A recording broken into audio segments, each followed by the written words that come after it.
Titre du Parisien, blessés par centaines.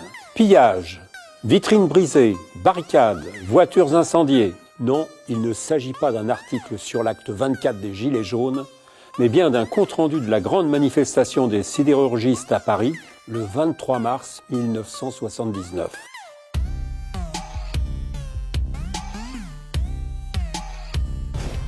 Après avoir vainement manifesté à Metz, quelques 80 000 Lorrains ont décidé de marcher sur Paris pour protester contre la suppression annoncée de 20 000 emplois de sidérurgistes, dont 6 500 à Longwy.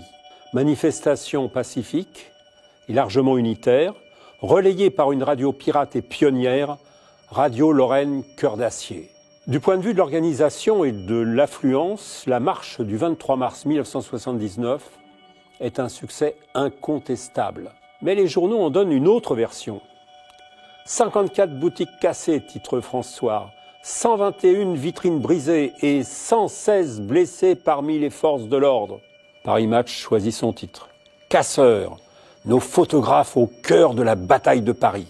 Ce que n'avait pas prévu le ministre de l'Intérieur, c'est que le service d'ordre de la CGT, qui avait d'ailleurs protégé plusieurs CRS en mauvaise posture, avait pris une initiative originale. Après avoir observé d'étranges porosités dans les cordons de police, plusieurs membres du service d'ordre avaient neutralisé un des casseurs particulièrement actif. Surprise, il s'agissait d'un policier en civil, un certain Gérard Lexuan, qui avait imprudemment gardé sur lui sa carte de police, son brassard et son arme de service.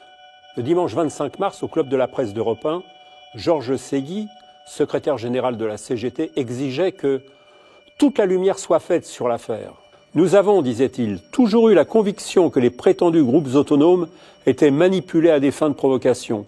Depuis vendredi, nous en avons la preuve irréfutable, avec M. Lexuan intercepté en flagrant délit de vandalisme. Ce policier est immédiatement défendu par un groupuscule d'extrême droite, Honneur de la police. L'affaire ne s'arrête pas là. Le mardi 8 mai, la voiture de Maurice Lourdez explose devant son domicile en Seine-et-Marne.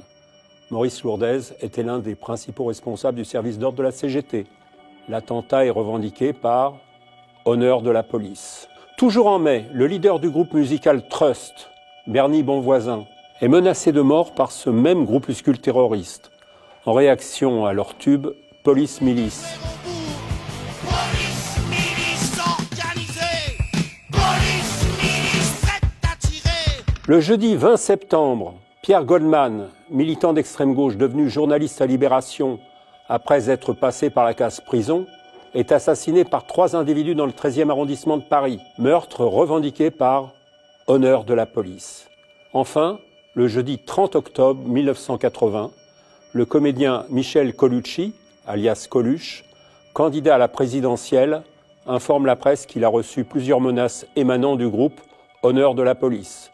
Il lui est reproché sa participation au film de Claude Zidi, Inspecteur la bavure, dans lequel il joue un inspecteur de police gaffeur et incompétent. Aucune de ces enquêtes n'aboutira.